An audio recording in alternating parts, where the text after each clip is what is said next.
Well, hello, everyone. I am deeply honored and quite frankly emotional after seeing that video to be chosen as the 2025 Goldwater Freedom Award winner. I've had the pleasure of working with the incredibly brilliant, professional, and relentless Goldwater staff over the last year on advancing the Right to Try for Individualized Treatments initiative. And I also want to say a big shout out, and my heart is out to those at Turning Point USA who I learned are here tonight. I was a friend of Charlie Kirk's, and he was helping me in supporting my cause, and it's been devastating to learn the news that we all know. So my heart is out to you guys at Turning Point USA.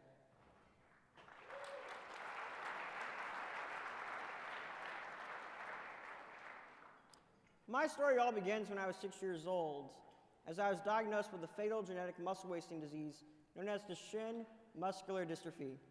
In short, patients are usually diagnosed between ages 4 to 6, lose the ability to walk around ages 9 to 12, lose the function of their arms in their teenage years, and ultimately die on average at age 25 as the muscles responsible for breathing weaken and the heart itself weakens as it is a muscle.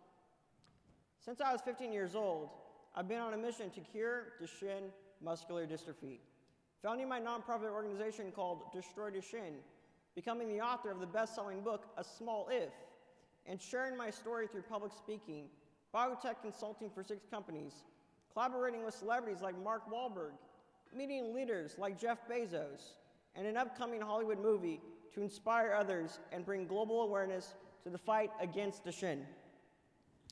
I understand the pain and suffering of disease very well, as my younger brother Max passed away from Duchenne when he was 14 years old.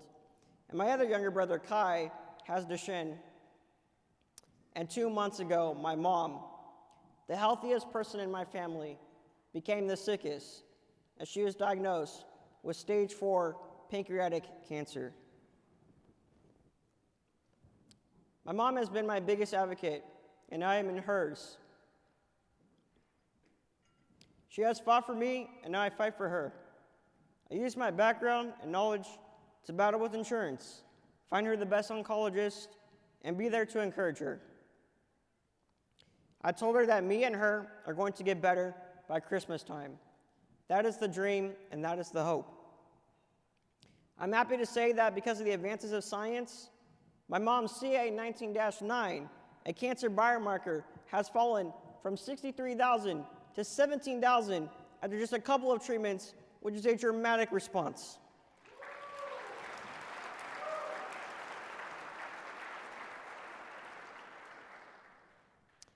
Today, I sit before you as a patient who is 24 years old that isn't doing well. I'm not able to cough as well as I could. My heart has now started to decline. Simple things like using the restroom now takes hours. I don't sleep well as I can't turn over in my bed. I've lost my independence, and soon, if nothing happens, I will lose my life. My dreams of getting married and starting a family, my dreams of starting an investment firm to advance medical science, or my dreams of perhaps running for office to serve this great nation will cease to exist. However, there is great hope. A biotech called Statehouses Bioscience, who I worked for, has recently released data from the Australian adult study, which has shown evidence that muscle regeneration has occurred. One of the patients had undetectable grip strength at 0 kilograms of force. And after 20 days of dosing, the patient had 5 kilograms of force. They went from not being able to hold a phone to being able to in just 20 days. The patients also experienced strength increases in the muscles responsible for breathing. I hope to gain access to this potentially revolutionary pill. The other great hope is a company called Capricorn Therapeutics, which has shown in clinical trials to stabilize the heart from declining in Duchenne. This means patients could potentially be adding decades to their lives.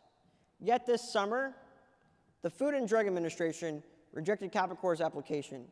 In its complete response letter, the FDA admitted that the treatment helps the heart, but dismissed the data as exploratory because they weren't pre-specified. In plain English, FDA acknowledged the cardiac benefit, but then rejected it on a paperwork technicality. Patients like me don't have time for bureaucratic inefficiency, as time is muscle. We're entering an age in medicine where we don't have a science problem, but we have a regulation problem. Our founding fathers would be so proud to see the country they built has led to the free market conditions needed to let medical science flourish. But they would be so disappointed to see big government regulations stifle getting those same innovations to we the patients. This is why the right to try is so important, because it puts the power back into the hands of the patient. And I believe right to try is bigger than just a law, but it is a movement that normalizes companies, government, and physicians coming together to give patients the right to try to not die, the right to try to get better, the right to try to have some hope. As Barry Goldwater said, extremism in the defense of liberty is no vice. I take that to heart in this fight for medical access, because when liberty to live is denied, moderation is no virtue. Thank you so much.